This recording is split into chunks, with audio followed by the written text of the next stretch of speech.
എനിക്കൊന്നും അറിയണ്ട. എന്റെ മോനെ ഞാൻ ഇവിടെ കണ്ടിട്ടാ പോയത്. അവൻ എവിടെ പോയി?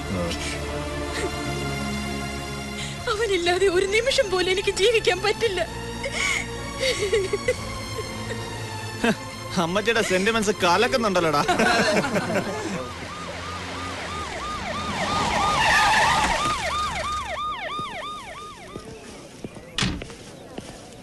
ഇടിയങ്കർത്താ, പാപ്പച്ചൻ കോൺട്രാക്ടറുടെ മോനല്ലേ? അല്ല, സ്റ്റീഫന്റെ തന്തയാ പാപ്പച്ചൻ കോൺട്രാക്ടർ. ഉറപ്പുണ്ടോ? കണ്ടോ, അവൻ ഉറപ്പില്ല. മിണ്ടി പോകരുത്. മോന്റെ കൈക്കെന്ത് പറ്റി? ബൈക്കിന്ന് വീണതാ. ഈശോ മിശിഹായ്ക്ക് സ്തുതിയായിരിക്കട്ടെ. നീതിമാന്മാർ സ്തുതിക്കപ്പെടും, അല്ലാത്തവർ ശിക്ഷിക്കപ്പെടും. കൊല്ലപ്പെട്ടത് ഹോം മിനിസ്റ്റർ ആണെന്ന് ഓർമ്മ വേണം. ഈ അമ്മയും ഈ അച്ഛനും ചേർന്ന് രമേശിനെ എവിടെയാണ് ഒളിപ്പിച്ചിരിക്കുന്നത്? സാർ, ദൈവദോഷം പറയരുത്. അന്ന് സ്വന്തം അമ്മയെ അധിക്ഷേപിച്ച ആ നിമിഷത്തിൽ പെട്ടെന്ന് അവന്റെ നിയന്ത്രണം വിട്ടുപോയിട്ടുണ്ടാവാം. അത് വെച്ച് ഈ കൊലപാതകം അവന്റെ തലയിൽ കെട്ടിവെക്കരുത്. അവനത് ചെയ്യില്ല സാർ. എന്റെ മോനെ കസ്റ്റഡിയിൽ എടുത്തിട്ട് അവനെ നിങ്ങൾ എന്ത് ചെയ്തെന്ന് പറ. ആ, കൊള്ളാം. ഹോം മിനിസ്റ്ററുടെ പേരിൽ കഥ ചമച്ചുണ്ടാക്കിയ കഥാകാരി ഇപ്പൊ പോലീസിനെ പറ്റി പുതിയ കഥ എഴുതുകയാണല്ലേ? അവൻ എവിടെ ഉണ്ടെന്ന് പറ. പിടിച്ചോണ്ട് തല്ലിക്കൊന്ന് കുഴിച്ചുമൂടിട്ടിപ്പോ നാട്ടുകാരെ ബോധിപ്പിക്കാൻ വേണ്ടി വന്നിരിക്കുക കമ്മീഷണർ സാർ. ഇതുപോലുള്ള കളികൾ മുമ്പും കുറെ കളിച്ചിട്ടുള്ളതാ പോലീസ്. കക്കാൻ ക്യാമ്പിലെ രാജൻ കൊലക്കേസ് പോലെ തന്നെ ആയിരിക്കും രമേശിന്റെയും ഗതി. നിന്റെ ഗതി അതിലും മോശമായിരിക്കും. If you don't shut your bloody mouth and get lost.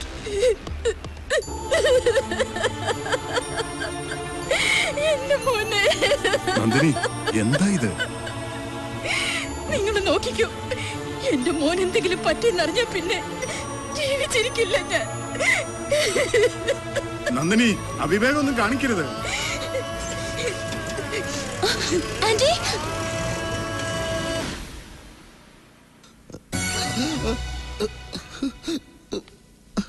അവനെ പിടിച്ചോ? ഇല്ല സാർ.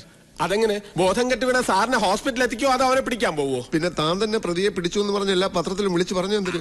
അതങ്ങനെയല്ലേ സാർ. കർത്താ സാറിന്റെ നേതൃത്വത്തിൽ CI വിഘ്നേഷ് പ്രതിയെ പിടിക്കും. തന്നെ സാർ സ്ട്രെയിൻ ചെയ്യരുത്. നെഞ്ചിന്റെ സെൻട്രൽ പോയിന്റിലാ കമ്പ് കൊണ്ടത്. അതുകൊണ്ടല്ലേ സാർ നേരെ ഇങ്ങോട്ട് കൊണ്ടുവന്നത്. അവനെ പിടിക്കാൻ പറ്റിയില്ലല്ലോ. സിറ്റി മുഴുവൻ അവൻ അരിച്ചു പറക്കുന്നുണ്ട് സാർ. അവൻ നമ്മൾ വിചാരിക്കുന്ന പോലെ ഒന്നുമല്ല സാർ. അവനൊരു പഠിച്ച കള്ളനാണ്. ഏതുവരെ പഠിച്ചിട്ടുണ്ട്? അതല്ല സാർ, അവനൊരു കായംകുളം കൊച്ചുണ്ണിയാണ്. അവൻ കായംകുളം കൊച്ചുണ്ണിയാണെങ്കിൽ ഞാൻ ഇത്തിക്കര പക്കിയ. അതെനിക്കറിയാം സാർ. എടോ, മിനിസ്റ്ററുടെ പേഴ്സണൽ ഫോണിലേക്ക് വന്ന നമ്പറുകൾ ട്രേസ് ഔട്ട് ചെയ്തോ? ഉവ്വ സാർ. 7 മണിക്ക് വിളിച്ചത് ലീഡർ KR ആണ്. 7:15 വിളിച്ചത് സിറ്റി ഹോസ്പിറ്റലിൽ നിന്നാണ്. 7:30 വിളിച്ചത് പാപ്പച്ചൻ ഗ്രൂപ്പ് MD പാപ്പച്ചനാണ്. 7:40 45 വിളിച്ചത് മിനിസ്റ്ററുടെ 2 സ്ഥിരം കക്ഷികളാണ്. അതാര്? മിനിസ്റ്ററുടെ 2 വീക്ക്നെസ്സുകൾ. അവർ ആ സമയത്ത് അവിടെ വരാനും സാധ്യതയില്ല. കാരണം അവര് അതർവൈസ് എൻഗേജ്ഡ് ആയിരുന്നു. Somewhere else with some other persons. അതൊക്കെ സാറിനോട് പറയാൻ എനിക്ക്. ഓ, എന്തൊരു വെയില. പമ്പെന്ന് ഇറങ്ങാൻ 10 മിനിറ്റ് താമസിച്ചു മുതലാളി. അയ്യോ, നിക്കടാ അവിടെ. എന്നെ ഒന്നും ചെയ്യില്ല സാറേ, ഞാനൊരു തെറ്റ് ചെയ്തിട്ടില്ല. പിന്നെ നീ എന്തിനാടാ ഓടിയത്? പേടിച്ചിട്ടാ. മന്ത്രിയെ കൊന്ന് ഞാനാണെന്നും പറഞ്ഞ് പോലീസ് തപ്പുണ്ടെന്ന് പറഞ്ഞു. സത്യമായിട്ട് ഞാനൊന്നും ചെയ്തിട്ടില്ല. കൊല്ലാൻ വന്നവരെ ഞാൻ കണ്ടു എന്നുള്ളത് നേരാ.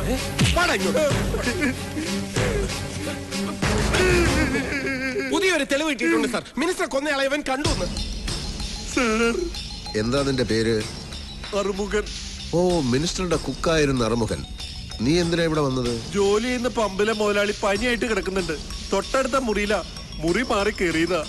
നടേശൻ മിനിസ്റ്ററെ കൊല്ലാൻ വന്നവരെ നീ എങ്ങനെയാ കണ്ടത്? ഇവനെ വിശ്വസിക്കരുത് സാർ. ഇവന്റെ സംസാരം കേട്ടിട്ട് ഇവനും കൊലപാതകത്തിൽ പങ്കുണ്ട്. ഇല്ല സാർ, മിനിസ്റ്റർ മരിക്കുന്നതിന് 2 ദിവസം മുമ്പ് എന്റെ കർണക്കുറ്റിക്ക് അടിച്ച അവിടുന്ന് ജോലിന്ന് പുറത്താക്കിയത്. പെങ്ങടെ കല്യാണത്തിന് കുറച്ച് കാശ് കടം ചോദിച്ചു എന്നല്ലാതെ മറ്റൊരു തെറ്റ് ഞാൻ ചെയ്തിട്ടില്ല. മിനിസ്റ്റർ മരിച്ചന്ന് രാത്രി അങ്ങോട്ട് കാറ് പോകുന്ന കണ്ടു. മുഖത്ത് നോക്കി 2 വർത്താനം ചോദിക്കാൻ ചേട്ടാ ഞാൻ അങ്ങോട്ട് കയറി ചെന്നത്. എന്നിട്ട് അപ്പോ പെട്ടിക്കടയുടെ മുന്നില് പോലീസ് ജീപ്പ് കിടക്കുന്ന കണ്ടു. പോലീസ് ജീപ്പോ? അതെ സാർ. നീ കണ്ടോടാ? കണ്ടു സാർ. ചുമ്മാതെ കള്ളം പറഞ്ഞ ഇടിച്ചു നിന്റെ കൂമ്പിളക്കം. നീ കണ്ടോടാ? താനൊന്ന് അടങ്ങടോ, അവൻ പറയട്ടെ. അല്ല സാർ, ഇവൻ പറയുന്ന കേട്ട പോലീസുകാരാണ് ഇത് ചെയ്തതെന്ന് തോന്നും. പോലീസുകാരെന്താ ഇതിന് മോശാണ്?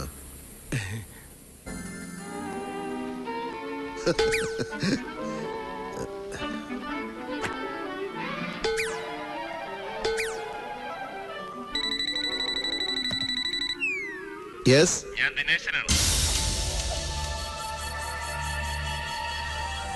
ഏത് CBI? എവിടുത്തെ CBI? എടോ, CBIയും സേതുരാമയ്യരും ഒക്കെ സിനിമയിൽ നടക്കും. കമ്മീഷണർ കർത്തായെ പോലുള്ള ഇന്റലിജന്റ് ഓഫീസേഴ്സ് കേരള പോലീസിൽ ഉള്ളിടത്തോളം കാലം ഈ കേസിൽ ഒരു വിദേശ ശക്തിയും ഇടപെടേണ്ട ആവശ്യമില്ല. അണ്ടർസ്റ്റാൻഡ്? സാർ, പുതിയ ഹോം മിനിസ്റ്റർ വന്നിരിക്കുന്നു. ഇങ്ങോട്ട് വന്നിരിക്കുന്നു? സത്യപ്രതിജ്ഞയ്ക്ക് മുമ്പ് നടേശൻ മിനിസ്റ്ററുടെ കൊലപാതകയെ കണ്ടുപിടിക്കാമെന്ന് ഏറ്റെടുത്തതാ.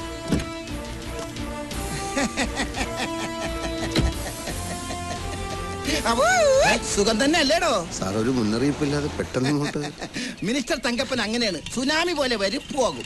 പോലീസ് ഡിപ്പാർട്ട്മെന്റ് എപ്പോഴും സ്മാർട്ടിഫിക്കേഷൻ ആയിരിക്കാൻ വേണ്ടിയുള്ള ഒരു സ്ട്രാറ്റജിയാണ്. സ്ട്രാറ്റജി എന്നെയാണ് പറയാൻ വന്നതും. സാർ, അകത്തോട്ടിരിക്കാം. അയ്യോ, വൈ നോട്ട്? എനിക്കങ്ങനെ തന്നിൽ താഴ്ന്നവരെന്നോ വലിപ്പച്ചെപ്പ വ്യത്യാസം ഒന്നുമില്ല. എവിടെ വേണമെങ്കിലും ഇരിക്കും. താനിരിക്കും. വാടോ.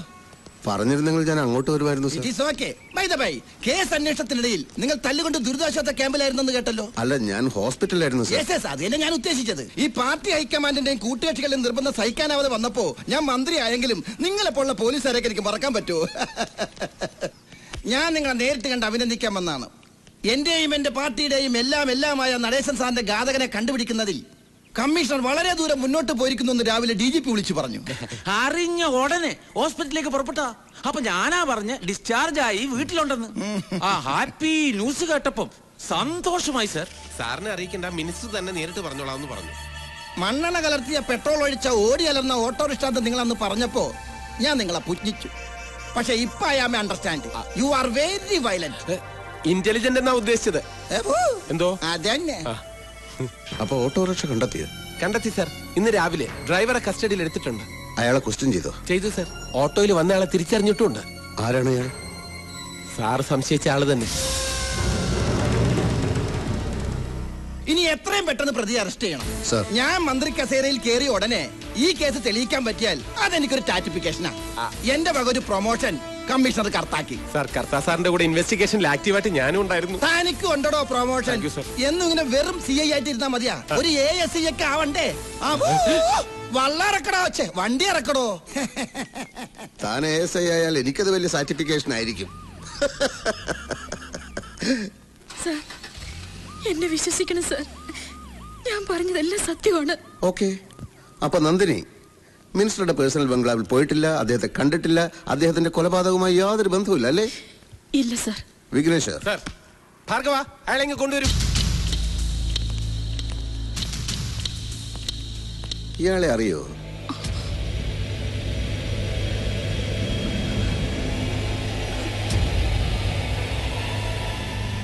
താൻ ഇവരെ അറിയോ? ഓ, അറിയും സാറേ. എങ്ങനെ അറിയും? ഞങ്ങളും പത്രങ്ങളും ടിവികളും ഒക്കെ കാണുന്നവർ തന്നെ. നടേശ സാറിനെതിരെ കേസ് കൊടുത്തത് ഇവർ തന്നെയല്ലേ? അന്ന് തന്റെ ഓട്ടോയിൽ അവിടെ വന്നിറങ്ങിയത് ഇവര് തന്നെയാണെന്ന് ഉറപ്പാണോ? തന്നെ സാർ, ഞാൻ എന്റെ കണ്ണുകൾ കൊണ്ട് കണ്ടു തന്നെ. ഇവര് തന്നെ. എന്നാ താൻ പോയിക്കോ. ഓ, നന്ദിനി ഇപ്പോഴെന്ത് പറയുന്നു? മര്യാദയ്ക്ക് സത്യം പറഞ്ഞില്ലെങ്കിൽ ഈ ദുർഗയെ കൊണ്ട് ഇടിപ്പിക്കും. ഇത് 98 കിലോ തൂക്കോളം. വെറുതെ 98 വിടടോ. അവർ അബദ്ധത്തിൽ ഒരു കള്ളം പറഞ്ഞു പോയി. മനുഷ്യൻ എല്ലാ സമയത്തും സത്യം പറയാൻ പറ്റുമോ? അല്ലേ നന്ദിനി? മിനിസ്റ്റർക്കെതിരെ കൊടുത്ത അപകീർത്തി കേസിന്റെ പരാജയം, കോളേജിൽ വെച്ചുള്ള മിനിസ്റ്ററുടെ ആക്ഷേപ പ്രസംഗം, മകനെ കയ്യിൽ കിട്ടിയാൽ കൊന്നുകളയുമോ എന്നുള്ള ഭയം, ഇങ്ങനെയുള്ളൊരു മാനസികാവസ്ഥയിൽ ഏതൊരാളും കൊലപാതകയായി പോകാം. ദാറ്റ് ഈസ് ക്വൈറ്റ് നാച്ചുറൽ അല്ലേ നന്ദിനി? ഇല്ല സർ, ഞാൻ ആരെയും കൊന്നിട്ടില്ല. പിന്നെ നിങ്ങൾ എന്തൊരു ഗസ്റ്റ് ഹൗസിൽ പോയി? സംഭവം നടന്ന ദിവസം 7:15 സിറ്റി ഹോസ്പിറ്റലിൽ നിന്ന് നിങ്ങൾ മിനിസ്റ്ററുടെ സെൽഫോണിൽ വിളിച്ചിരുന്നു. വേണ്ട നന്ദിനി, കള്ളം പറഞ്ഞ് അധിക നേരം പിടിച്ചു നിൽക്കാമെന്ന് വ്യാമോഹിക്കേണ്ട. എന്തിനാണ് നിങ്ങൾ മിനിസ്റ്ററെ വിളിച്ചത്? മറ്റൊരു വഴി ഇല്ലാഞ്ഞിട്ട്. ഞാനൊരു വഴി പറയാം. പറയുമ്പം അഭിമാനക്കുറവായി തോന്നും. പക്ഷെ ഈ അവസ്ഥയിൽ ഞാൻ ആലോചിച്ചിട്ട് വേറെ ഒരു പോംവഴിയും കാണുന്നില്ല. അറിഞ്ഞ വിവരം വെച്ച് നോക്കുമ്പം രമേശ് ഇപ്പൊ പോലീസിന്റെ കയ്യിലാണെന്ന് ഉറപ്പാ. അവന്മാരെന്തേലും കടുങ്കൈ ചെയ്യുന്നതിന് മുമ്പ് നമ്മൾ എന്തെങ്കിലും ചെയ്തേ പറ്റൂ. നിങ്ങൾ രണ്ടും കൽപ്പിച്ച ആ നടേശ മന്ദിരം ഒന്ന് വിളിക്ക്. ഇനി ഒന്നും ആലോചിക്കാനില്ല. എന്ത് വില കൊടുത്തു രമേശിനെ രക്ഷിച്ചേ പറ്റൂ. അത് അങ്ങോട്ട് വിചാരിച്ചാലേ നടക്കൂ. നിങ്ങളൊന്ന് വിളിക്ക്.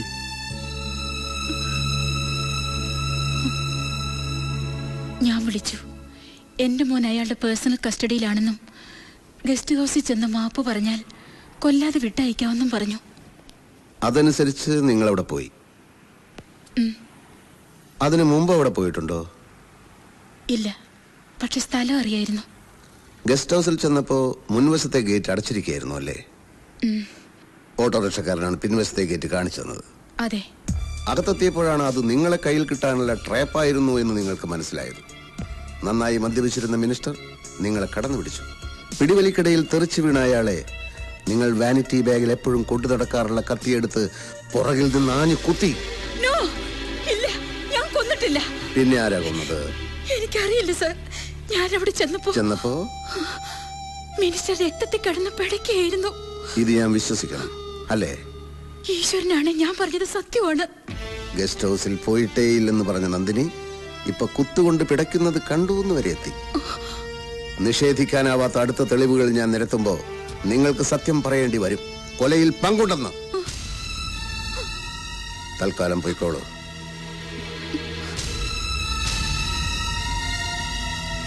ഇവര് പഠിച്ച കള്ളിയാണ് സാർ. സാറ് പെർമിറ്റ് ചെയ്താൽ കൊന്നത് ഇവര് തന്നെയാണെന്നും കൊല്ലാൻ ഉപയോഗിച്ച ആയുധം എവിടെയാണ് ഒളിപ്പിച്ചു വെച്ചിരിക്കുന്നതെന്നും തത്ത പറയുന്ന പോലെ ഞാൻ പറയിപ്പിക്കാം. ഇവരെ അറസ്റ്റ് ചെയ്യണം സാർ. ഒരാളെ മാത്രം അറസ്റ്റ് ചെയ്താൽ ഈ കേസിന്റെ ഗതി തന്നെ മാറിപ്പോയെന്നിരിക്കും. എന്ന് വെച്ചാൽ എന്റെ പൊന്നു സാറേ, ഇവരെ അറസ്റ്റ് ചെയ്ത് ഒരു പത്രസമ്മേളനം നടത്തി ഒന്ന് ഷൈൻ ചെയ്യാമെന്ന് കരുതിയതാ. കക്ഷത്തിലിരിക്കുന്ന പ്രതിയെക്കാളും ഉത്തരത്തിലിരിക്കുന്ന സാക്ഷിയെ തപ്പാനാണ് നമ്മുടെ കമ്മീഷണർക്ക് താല്പര്യം. അതെങ്ങനെ പെണ്ണുങ്ങളെന്ന് പറഞ്ഞ അപ്പ സെന്റിമെന്റ്സ് അല്ലേ?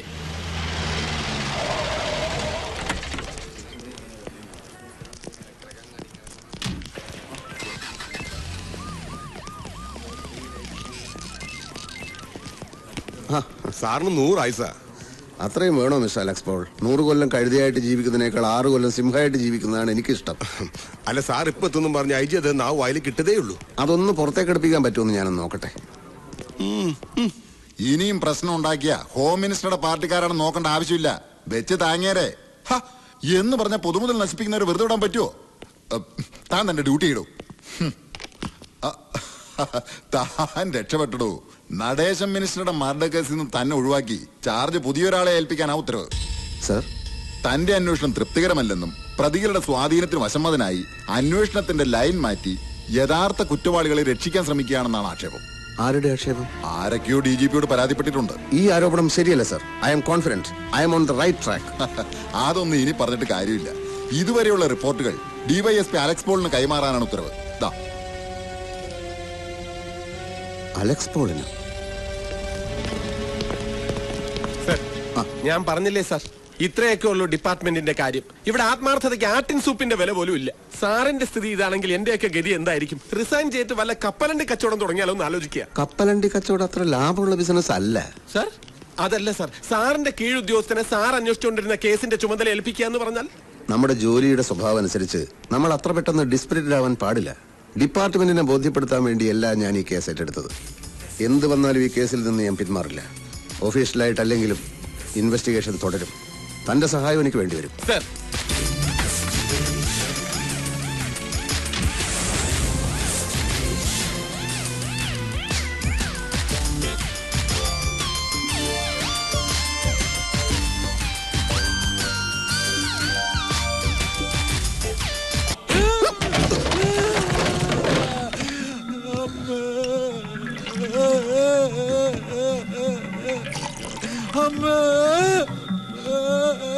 ഇതും കൂടെ ചെല്ലട്ടെ. അത് പറ്റില്ല. ഇനി ഒരുപാട് ഇടി കൊള്ളാനുള്ളതല്ലേ. ഒരു പ്രതിരോധ ശക്തി കിട്ടാൻ ബോഡിക്ക് ഇത് വളരെ നല്ലതാ. കൊലക്കേസിന്റെ ചുമതല തിരിച്ചു കിട്ടാൻ റെക്കമെൻഡ് ചെയ്യണമെന്ന് പറഞ്ഞ് എന്നെ കൊണ്ടുവന്നിട്ട്, അല്ലാതെ ക്വസ്റ്റ്യൻ ചെയ്യണമെന്ന് പറഞ്ഞാൽ ദാസപ്പൻ എന്റെ കൂടെ വരുമോ? ചാർജ് നഷ്ടപ്പെട്ട പോലീസ് ആയതുകൊണ്ട് ഇക്കാര്യത്തിന് സ്റ്റേഷനിൽ കൊണ്ടുപോകാൻ നോക്കൂ. ഇത്ര സൗകര്യമായിട്ട് തല്ലാൻ നോക്കൂ. ഇവിടെ ആയത് എത്ര നന്നായി. 1 മൈൽ ചുറ്റളവിൽ ഒരു വീട് പോലും ഇല്ല. മൈക്ക് വെച്ച് നിലവിളിച്ചാലും ആരും കേൾക്കുകയില്ല.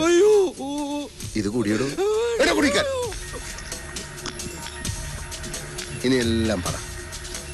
എനിക്ക് ഒന്നും അറിയില്ല സാർ. അയ്യോ,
ആരാ സാർ യുവമാരൊക്കെ? നമ്മുടെ അന്വേഷണം റൈറ്റ് ട്രാക്കിലാണെന്ന് ഞാനൊന്ന് പറഞ്ഞില്ലേ, അതിന്റെ തെളിവാണിത്. നമ്മുടെ അന്വേഷണം എന്നുള്ള പ്രയോഗം വേണ്ട സാർ. കൂടെ ഉണ്ടെന്നുള്ളതല്ലാതെ എനിക്കൊരു പിടിയും കിട്ടുന്നില്ല. Hello sir. ഹലോ. ഞാൻ പറയണ്ട, രൂപം കണ്ടാൽ അറിഞ്ഞൂടെ? മിനിസ്റ്റർ നടേശന്റെ ബ്രദർ ദിനേശൻ, ലണ്ടൻ എംബസിയിലെ ഉദ്യോഗസ്ഥൻ. അതെ, ഈ കേസിന് ഗുണകരമായേക്കാവുന്ന ഒരു എവിഡൻസ് എനിക്ക് നാട്ടിൽ നിന്ന് കിട്ടി. അതും കൊണ്ടാണ് ഞാൻ വന്നിരിക്കുന്നത്.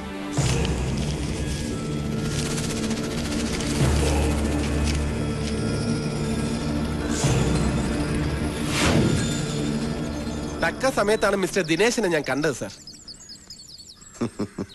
എന്താ സാർ? ഈ അന്വേഷണത്തിന്റെ റൂട്ടിൽ മിസ്റ്റർ ദിനേശൻ എനിക്ക് ആവശ്യമുണ്ട്. കമാ.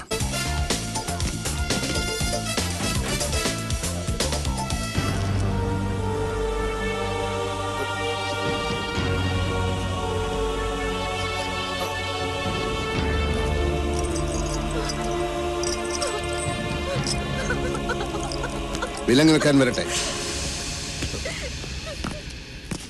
DGP വന്നതിന് ശേഷം കോടതിയെ കൊണ്ടുപോയാൽ മതി എന്നാണ് ഉത്തരവ്.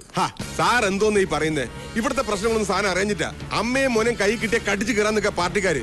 ഒരു വിധത്തിൽ അവരെ പറഞ്ഞു നിർത്തിയിരിക്കുക തങ്കപ്പൻ സാറ്. ജനവികാരം നോക്കിയല്ല കുറ്റവാളിയെ തീരുമാനിക്കേണ്ടത്. അല്ല, ഈ കേസിൽ സാറിന് എന്താ കാര്യം? താനെന്തിനാ ബേജാറാവണത്? DGP വന്നോട്ടല്ലേ. സാർ അതിന്റെ ആവശ്യം എന്താ? കേസ് ഞാൻ തെളിയിച്ചു കഴിഞ്ഞു. പ്രതി കുറ്റവും സമ്മതിച്ചു. ഈ കൊലപാതകം ചെയ്തത് രമേശല്ല. അമ്മയെ രക്ഷപ്പെടുത്താൻ അവൻ അങ്ങനെ പറഞ്ഞതാവാം.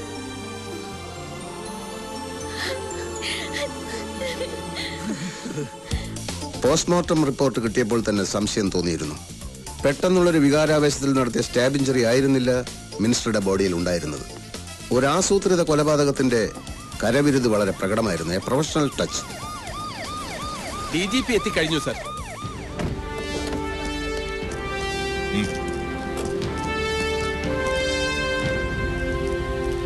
അല്പം ലേറ്റ് ആയി പോയി sir. Anyway the case is solved. Thanks. ദിനേശനോ എപ്പോ വന്നു? രാവിലെ എത്തി. ചില ഇന്റർഫിയറൻസ് കാരണം കേസിൽ നിന്ന് ഒഴിവാക്കപ്പെട്ടെങ്കിലും കമ്മീഷണർ കർത്ത അന്വേഷണം തുടരുന്നുണ്ടായിരുന്നു. മിനിസ്റ്ററുടെ കുക്ക് അറുമുഖന്റെ മൊഴിയുടെ അടിസ്ഥാനത്തിൽ ഗസ്റ്റ് ഹൌസിനടുത്തുള്ള പെട്ടിക്കടയുടെ മുമ്പിൽ ഞാൻ വിശദമായ ഒരു പരിശോധന നടത്തി. അറുമുഖൻ തെറ്റിദ്ധരിച്ച് പോലീസ് ജീപ്പാണെന്ന് പറഞ്ഞത് യഥാർത്ഥത്തിൽ ഒരു നീല ക്വാളിസ് വാനായിരുന്നു. പക്ഷെ എനിക്ക് അവിടെ നിന്ന് വളരെ വിലപ്പെട്ട ഒരു തെളിവ് കിട്ടി. ബ്ലഡ് സ്റ്റെയിനുള്ള ഒരു കടലാസ് കഷ്ണം. വെറുമൊരു കടലാസ് കഷ്ണമായിരുന്നില്ല അത്. ഒരാളുടെ അഭിരുചി വ്യക്തമാക്കുന്ന എ പീസ് ഓഫ് എവിഡൻസ്. പ്രതി ഇപ്പോൾ ഞങ്ങളുടെ കസ്റ്റഡിയിലാണ്. 2 MLA-മാരുള്ള ഒരു പ്രാദേശിക പാർട്ടി. ഏത് മുന്നണി വന്നാലും ഇതിലൊരാൾ മന്ത്രിയായിരിക്കും. 20 വർഷമായി ഇതാണ് അവസ്ഥ. കോളേജിൽ വെച്ച് മിനിസ്റ്റർ നടേശന് രമേശന്റെ മർദ്ദനമേറ്റ അന്ന് സന്ധ്യ കഴിഞ്ഞ് മന്ത്രി മന്ദിരത്തിൽ ഒരു സംസാരം നടന്നു. എന്ത് പറയുന്നു തങ്കപ്പ സാറേ? ഇവൻ എന്തോ പോഷത്തരം പറഞ്ഞതും കേട്ട് ഇല്ലാ കഥ കെട്ടിക്കൂട്ടി എന്നെ കൂട്ടിക്കയറ്റാനാണോ തന്റെ ഭാവം? ഇല്ല കഥയല്ല. I have solid evidence. Vigneshwar. Sir. Material object number 1, പ്രതി കൊല ചെയ്യാൻ ഉപയോഗിച്ച കത്തി. നമ്പർ 2, ചോര പുരണ്ടതിന്റെ പേരിൽ കത്തിച്ചു കളയാൻ ശ്രമിച്ച ഷർട്ടിന്റെ അവശിഷ്ടം. നമ്പർ 3, മിനിസ്റ്റർ തങ്കപ്പന്റെ മുഖത്ത് പുരണ്ട ചോര തുടച്ച് ദാസപ്പൻ പെട്ടിക്കടയുടെ മുന്നിൽ വെച്ച് വലിച്ചെറിഞ്ഞ blood stain Swarnavarsha card. Number 4, ദൃക്സാക്ഷിയുടെ വായ് മൂടാൻ പ്രത്യുപകാരമായി കൊടുത്ത സമ്മാനത്തിന്റെ ഡോക്യുമെന്റ്. മൂന്നാറിലുള്ള നിങ്ങളുടെ 50 ഏക്കർ എസ്റ്റേറ്റ് ചേട്ടൻ മരിച്ചതിന്റെ 3-ാം ദിവസം ദാസപ്പന് കൈമാറിയതിന്റെ രേഖ. നടേശൻ സാറിനെ കൊന്നിട്ടില്ലെന്ന് എനിക്ക് പറയാമോ? ദാസപ്പനെ രക്ഷിക്കാൻ താങ്കൾ ഗുണ്ടകളെ അയച്ചപ്പോൾ എനിക്കെന്റെ മാർഗം കൂടുതൽ എളുപ്പമായി. എന്താണെങ്കിലും വട്ടവരെയും കുത്തി കൂലിത്തല്ലുമായി നടന്ന തന്നെ ഇത്രയും കൊണ്ട് എത്തിച്ചല്ലേടോ എന്റെ ചേട്ടൻ. കൊല്ലണമായിരുന്നു. എനിഹൗ, ഒരു നിരപരാധിയുടെ കഴുത്തിൽ കൊലക്കയർ വീഴാതെ നിങ്ങൾ രക്ഷിച്ചു. Congratulations Kartha. Thank you sir. ഇതുപോലെ സംസ്കാരവും മനുഷ്യത്വവും ഇല്ലാത്ത അധികാരമോഹികൾ രാഷ്ട്രീയത്തിൽ കയറിക്കൂടി നമ്മളെ ഭരിച്ച് നശിപ്പിക്കുകയാണ്. ഇവന്മാരാണ് ഈ നാടിന്റെ ശാപം. We have order from the Chief Minister. You are under arrest.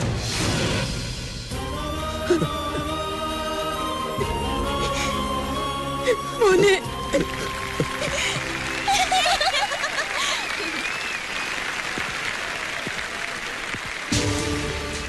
My dear students, വലിയൊരു കളങ്കത്തിൽ നിന്ന് കർത്താവിന്റെ കൃപ കൊണ്ട് കർത്താവ് സാർ നമ്മുടെ കോളേജിനെ രക്ഷിച്ചു. അങ്ങ് വലിയൊരു മനുഷ്യനാണ്. കാണുമ്പോ ചെറിയ മനുഷ്യനാണെങ്കിലും കാണുമ്പോഴും കാണാത്തപ്പോഴൊക്കെ ഞാനൊരു ചെറിയ മനുഷ്യൻ തന്നെയാണ്. ഞാൻ എന്റെ ഡ്യൂട്ടി മാത്രമേ ചെയ്തിട്ടുള്ളൂ ഫാദർ. എന്തായാലും രമേശ് കൊലക്കേസെന്ന് കരകയറി. പക്ഷെ മറ്റൊരു കേസിൽ നിന്ന് രമേശ് എങ്ങനെ തടിയൂരും എന്നാലോചിച്ചിട്ട് എനിക്കൊരു പിടിയും കിട്ടുന്നില്ല. A complicated triangular love affair കേസാണത്. IPC-യിൽ ഇതിനെപ്പറ്റി ഒന്നും പറഞ്ഞു കാണുന്നില്ല. അതുകൊണ്ട് സെക്ഷനിൽ തപ്പിയിട്ട് കാര്യമില്ല. സാറ് ഞങ്ങളെ ഉദ്ദേശിച്ചാ പറഞ്ഞതെങ്കിൽ ആ കേസ് സോൾവ് ചെയ്ത് കഴിഞ്ഞു. I don't get you. ഞങ്ങൾ കൂട്ടായ ഒരു തീരുമാനം എടുത്തിരിക്കുകയാണ് സാർ. എന്ത് തീരുമാനം? പ്രണയം കടന്നു വന്നപ്പോഴാണ് ഞങ്ങളുടെ ഫ്രണ്ട്ഷിപ്പിന് പോറലേറ്റത്. പ്രണയത്തെക്കാൾ വലുതല്ലേ സാർ ആത്മാർത്ഥമായ ഫ്രണ്ട്ഷിപ്പ്? അതുകൊണ്ട് ഞങ്ങൾ നല്ല സുഹൃത്തുക്കൾ മാത്രമായിരിക്കാൻ തീരുമാനിച്ചു. അപ്പൊ നിങ്ങൾ ഫ്രീ ആയി. ഇനിയിപ്പോ ആരെ വേണമെങ്കിലും ബോയ് ഫ്രണ്ട് ആക്കാം. എങ്കിൽ ടു ഇന്റലിജന്റും ആജീവനാന്ത ബാച്ചിലറും അതീവ സുന്ദരനുമായ എന്നെ കൂടി ഒരു ബോയ് ഫ്രണ്ട് ആക്കിക്കൂടെ?